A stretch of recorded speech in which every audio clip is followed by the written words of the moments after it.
Yeah, we have to help her. Get back in the...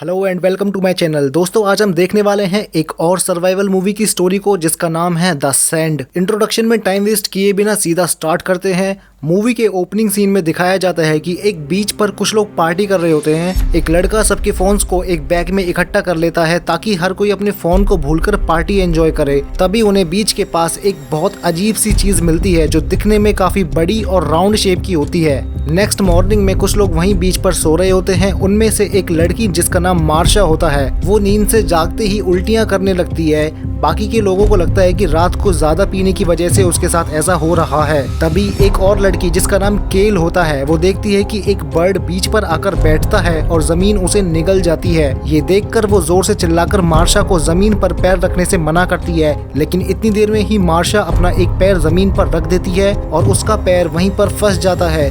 बाकी के लोगों को लगता है कि मार्शा ये सब मजाक कर रही है, लेकिन जैसे ही मार्शा अपने दोनों हाथों की मदद से खुद को बचाने की कोशिश करती है, मिट्टी उसके हाथ और पैर दोनों को खाने लगती है और उसे निगलना शुरू कर देती है। तभी एक लड़का कार से उतरकर उसकी मदद करने जाता है, लेकिन वो खुद फंस जाता है और मुंह के बल मिट्टी पे गिर जाता है। वो उठने की कोशिश करता है लेकिन मिट्टी उसे उठने नहीं देती है और उसे निगलना शुरू कर देती है। उसके आधे फेस को मिट्टी खा जाती है जिसमें उसकी एक आंख भी निकलकर नीचे गिर जाती है और देखते ही देखते वो गायब हो जाता है। ये देखकर बाकी के लोग बहुत बुरी तरह से डर जाते हैं। कुछ ही सेकंड्स में उन्होंने अपने दो साथियों को बहुत बुरी मौत मरते देखा है। कार में बैठी एक लड़की कहती है कि ये सब गवर्नमेंट की वजह से हो रहा है। जरूर उन्होंने कोई खतरनाक केमिकल रिलीज किया होगा और अब वो केमिकल रेत में मिलकर लोगों की जान ले रहा है। लेकिन कोई भी उस लड़की की बात से सहमत नहीं होता है। वो अपनी कार को स्टार्ट करने की कोशिश करते हैं लेकिन लो बैटरी की वजह से वो स्टार्ट नहीं हो पाती है। और जब वो किसी को फोन करने की सोचते हैं तो उन्हें याद आता है कि उनके सारे फोन्स एक बैग में थे और बैग कार की डिग्गी में पीछे रखा हुआ है। इसका मतलब वो वहाँ पर फंस चुके हैं। गुस्से में वो एक दूसरे पर चिल्लाते हैं। केल मिट्टी के पास जाने की कोशिश करती है, तभी उसके साथ खड़ा लड़का जिसका नाम मिच होता है वो उसे रोकता है। केल उसे शांत करके बस देखने के लिए कहती है। जब केल मिट्टी से थोड़ा ऊपर अपने हाथ को ले जाती है, मिट्टी में से कुछ पतले हेयर्स निकलते हैं जो उस हाथ को खाने की कोशिश करते हैं। तभी एक मोटा लड़का जिसका नाम गिलबर्ट होता है वो नींद से जागता है और पिछली रात को सारे लोग मिलकर नशे में गिलबर्ट को एक कंटेनर में फंसा देते हैं। गिलबर्ट जागते ही सबको गालियां देता है और उसे उस कंटेनर से निकालने के लिए बोलता है। जब कोई भी उसके पास नहीं आता है तो वो जोर जोर से हिलने लगता है। वो सब उसे बताते हैं कि मिट्टी में कुछ है जो लोगों को मार रहा है। गिलबर्ट को लगता है कि वो सब उसके साथ प्रैंक कर रहे हैं। फिर मिच उसे समझाता है कि वेंस और मार्शा मर चुके हैं तो प्लीज शांत रहो। फिर वो शांत हो जाता है। मिट्टी से वो बाल निकलकर कार के टायर को भी खाना शुरू कर देते हैं। वो किसी के आने का वेट करते हैं। केल सभी से पूछती है कि लास्ट नाइट को क्या हुआ था, क्या कुछ अजीब हुआ था और बाकी के लोग कहाँ पर हैं। और तभी उन्हें रियलाइज होता है कि जो भी बीच पर सोए थे या जो भी मिट्टी पर सोया था वो मर चुका है। तभी केल की नजर एक बड़े से टूटे हुए शेल पर जाती है। वो पूछती है कि वो क्या चीज है। गिलबर्ट बताता है कि लास्ट नाइट उन्हें ये बीच के पास मिला था लेकिन ये टूटा हुआ नहीं था। उन्हें समझ आ जाता है कि ये एक एग है, एक मॉन्स्टर का एग, और अब वो अंडे से निकलकर मिट्टी में चला गया है। केल कहती है कि उस मॉन्स्टर का कुछ शेप या कोई साइज होगा। तभी उसे एक आइडिया आता है। वो बकेट से चंक्स निकाल कर लाती है और उन्हें अलग अलग डायरेक्शन में फेंकती है और हर बार मिट्टी से वो बाल निकलकर उस चंक को खा जाते हैं। काफी देर तक वेट करने के बाद भी वहाँ पर कोई नहीं आता है तो जॉन अपना पेशेंस खो देता है और वो कार से दो सर्फिंग बोर्ड्स को उठाकर मिट्टी पर डाल देता है और एक एक करके उन पर चलकर वो आगे बढ़ता है। फिर जैसे ही वो अपना एक पैर लकड़ी की बेंच पर रखता है तभी उसका सर्फिंग बोर्ड पीछे की तरफ स्लिप हो जाता है, लेकिन असल में वो बोर्ड स्लिप नहीं हुआ था। मिट्टी उस बोर्ड को पीछे खिसका रही होती है और जैसे ही उसका पेट मिट्टी के पास आता है, मिट्टी से हेयर्स निकलकर उसे खाने की कोशिश करते हैं। जैसे तैसे वो बेंच पर कूद जाता है लेकिन वो हेयर्स उसके पेट पर बहुत अजीब से जख्म कर देते हैं। हेयर्स के पॉइजन की वजह से उसे बहुत ज्यादा पेन होता है। थोड़ा रिलैक्स करने के बाद वो बेंच पर रखे बैग से कुछ खाने पीने का सामान निकालता है और बाकी के लोगों को भी सप्लाई कर देता है। वो एक बनाना को लेकर उसे मिट्टी के ऊपर घुमाता है और मिट्टी से निकलने वाले हेयर्स को गौर से देखता है। थोड़ी देर बाद उसके पेट के जख्म और भी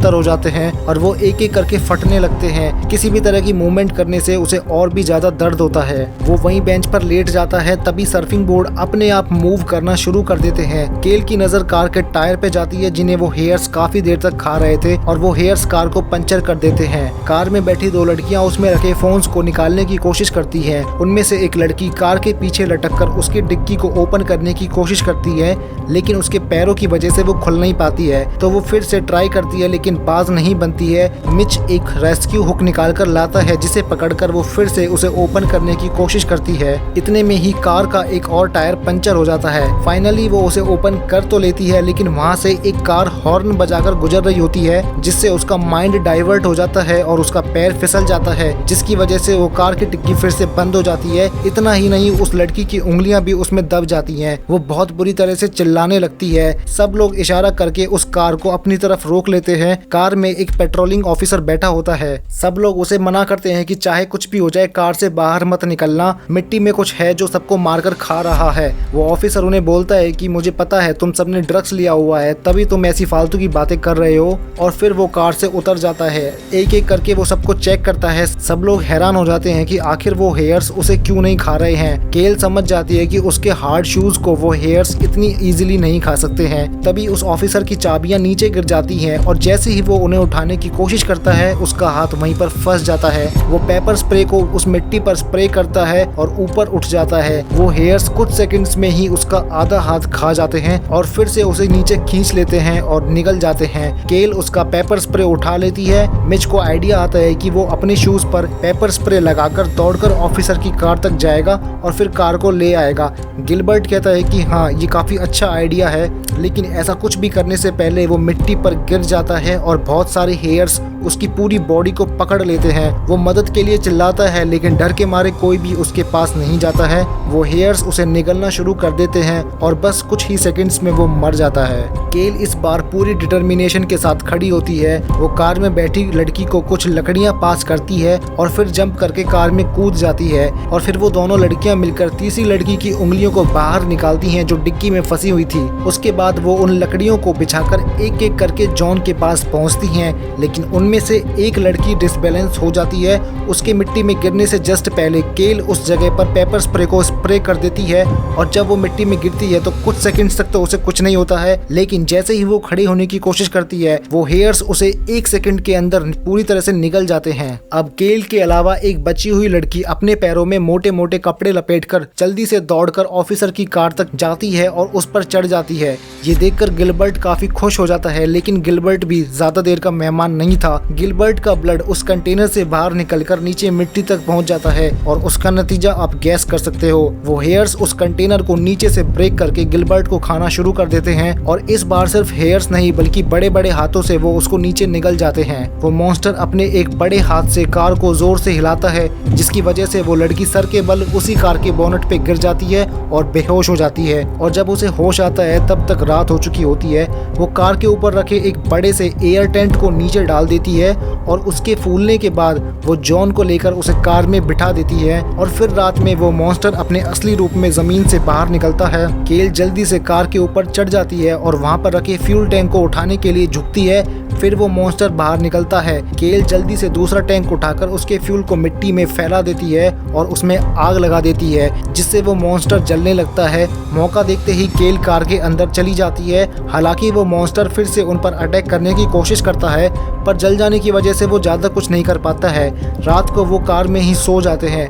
मॉर्निंग में एक आदमी उनकी कार में अंदर झांक रहा होता है। वो नॉक करके उन्हें जगाता है। केल नीचे उतरती है और समझ जाती है कि रात को वो मॉन्स्टर जलकर मर चुका है और फिर वो दोनों चलकर वहां से जाने लगते हैं और यहीं पे मूवी एंड हो जाती है। सो गाइज, कैसी लगी आपको ये वीडियो कमेंट करके बताओ। अगर अच्छी लगी हो तो इस वीडियो को लाइक करके चैनल को सब्सक्राइब कर लेना क्योंकि और भी ऐसी वीडियोस आती रहेंगी।